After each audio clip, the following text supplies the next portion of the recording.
My mission is simple, to make you money. I'm here to level the playing field for all investors. There's always a bull market somewhere, and I promise to help you find it. Mad Money starts now. Hey, I'm Cramer. Welcome to Mad Money. Welcome to Cramerica. Other people want to make friends. I'm just trying to make you some money. My job, it's not just to entertain, but to educate and teach you. So call me at 1-800-743-CNBC or tweet me at Jim Cramer. We too often invest for the day. I hear people talk about what is working. And in the old days, when the late, great Mark Haynes ruled the mornings around here, I remember that each time I co-hosted, he would introduce me as Reverend Jim Bob Cramer from the Church of What's Happening Now. Oh, it was fun back then. It seemed like everyone was running their own personal hedge fund. There was an understanding that a stock could be here today and gone tomorrow, and everyone was fine with it. Those days are long over. And if you recommend a stock for a trade, even if you say buy it today for the analyst meeting and sell it tomorrow, sell. There will always be a YouTube video kicking around that shows you liked the stock, but never gave it the sell call. So we've gone well beyond that. Tonight we are taking it to the next level, where I'm introducing you to the concept of suitability. Basically, what stocks fit you? What investments are right for you? Not for this week, not for this month, but for your age and your temperament. I first heard of the concept of suitability when I was in training at Goldman Sachs for the group that helped small institutions and individuals. I had been buying individual stocks for myself and for others for a half-decade before I got to Goldman in '83 as a summer intern. At the time, I was watching Financial News Network between classes at Harvard Law School. That was the predecessor to CNBC. When I could, I'd run over to the Harvard Business School library, where they had old research reports from long-gone firms like Bache, Shearson Lehman, about stocks totally on a catch-as-catch-can basis. It's so nostalgic to look back to what I would do next after I found a stock I liked. I would ask the kind librarian for a microfiche of the firm's SEC filings. These were little pieces of plastic you stuck into a machine, and you read the filings, all which you were lucky enough maybe would be only 6 months old. Everything I did back then is now online and instant and updated. The imperfections in the market back then were legion. Now everyone can know everything, but more on that later in this show.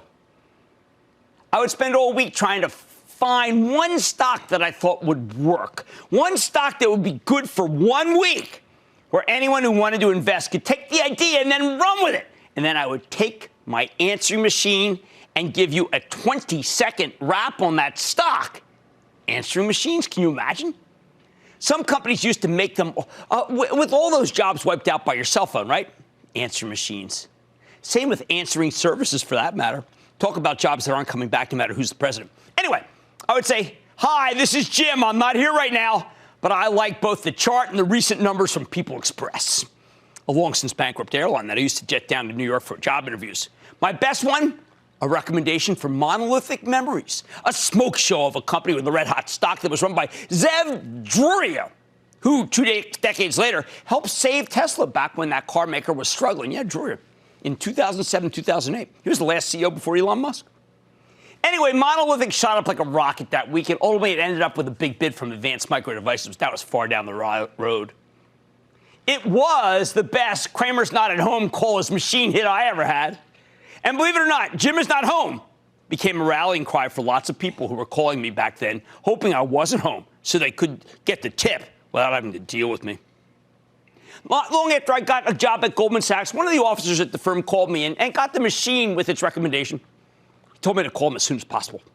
I did, and he asked me if I knew what suitability was.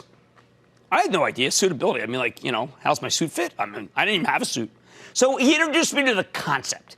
He asked me, did I ever consider that many people who called me and got my answering machine might not be ready for the stock of the hottest semiconductor company in the land, and that I was recommending it to them one-on-one without any sense of whether it was right for them? I said that I always thought that stocks were pretty much a caveat emptor situation. We all know that unlike, say, vacuum cleaners, you can't take stocks back. They come with no guarantee, so what's the deal? The executive explained to me that before you recommended a stock on a one-to-one level at a registered brokerage house, you had to know what that person wanted, what he wanted out of the stock. You wanted to know if the stock was right for them and for their tolerance and risk. Monolithic memories, he said. Yeah, monolithic memories. Wasn't exactly the right for anyone other than bungee jumpers and K2 climbers or something like that. It's a long time ago. So let's start there. Tonight, I want you to ask yourself, what is your risk tolerance? How much risk do you want out of a given stock? You see, stocks are pretty peculiar pieces of merchandise when you think of them. You buy a car and you know it's not worth as much as when it leaves the lot, right? I mean, the moment you take it off there. But there are all sorts of warranties.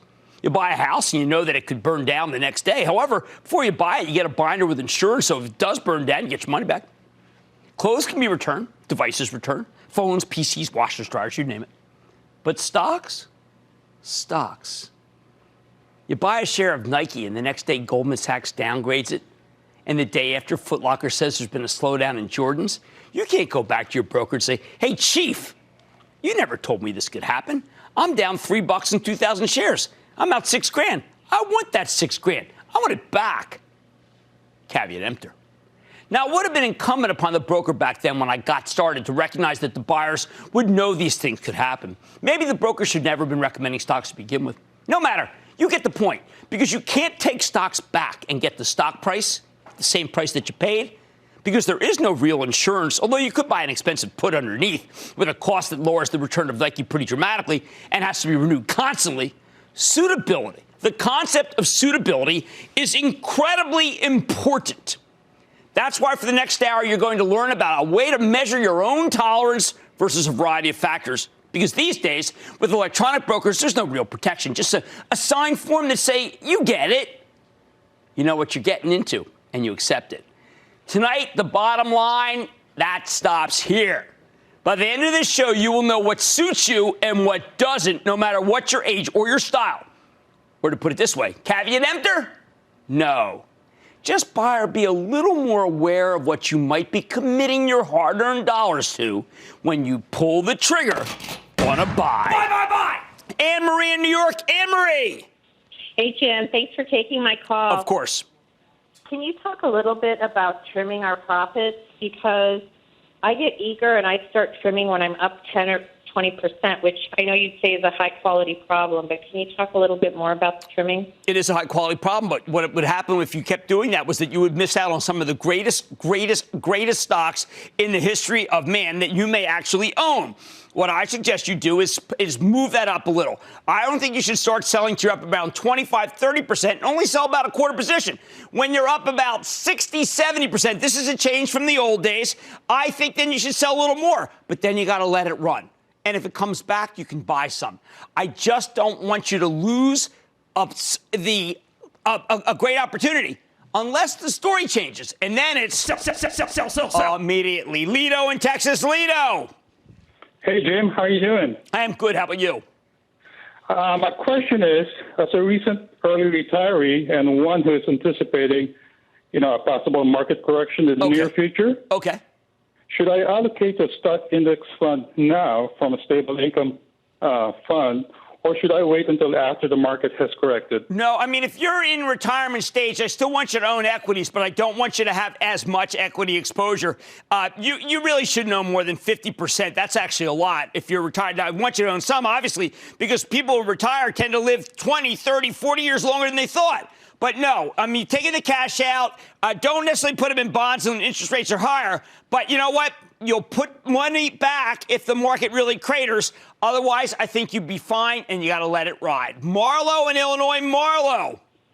Jim, you talk about index funds. Can you please tell us the difference between index funds and ETFs and maybe give us a couple of examples? Well, there's not much there. It's different. What I want you to do, I always default to what Warren Buffett says.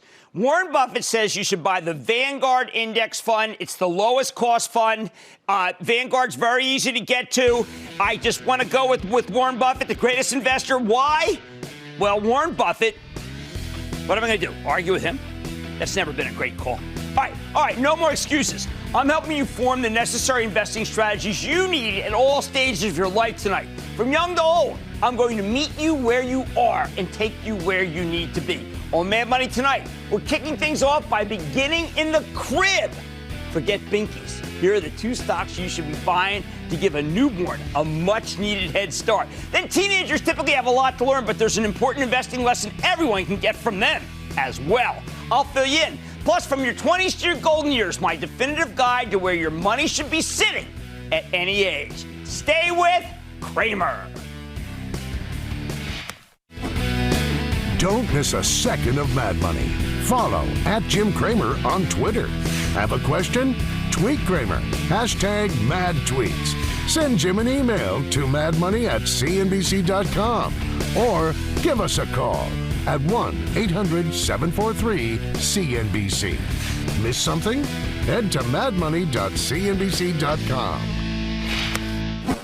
Booyah, Jim! Hi, Jim. Watch your program every day. I love it. You are currently coaching 3 generations of my family. Thank you for being the greatest in the world. I'm here with my son, Jonathan, who's 9 years old and loves your show. I love your show. I love it when kids are involved. Jim, thanks for everything you do for us. I wanted to thank you for all the wonderful advice that you provide us. We're going to get through this together. We're going to be constructive. We're not going to be pessimistic. We're going to be realistic. We believe in diversification, and the S&P Index Fund is still the best single diversification method ever invented.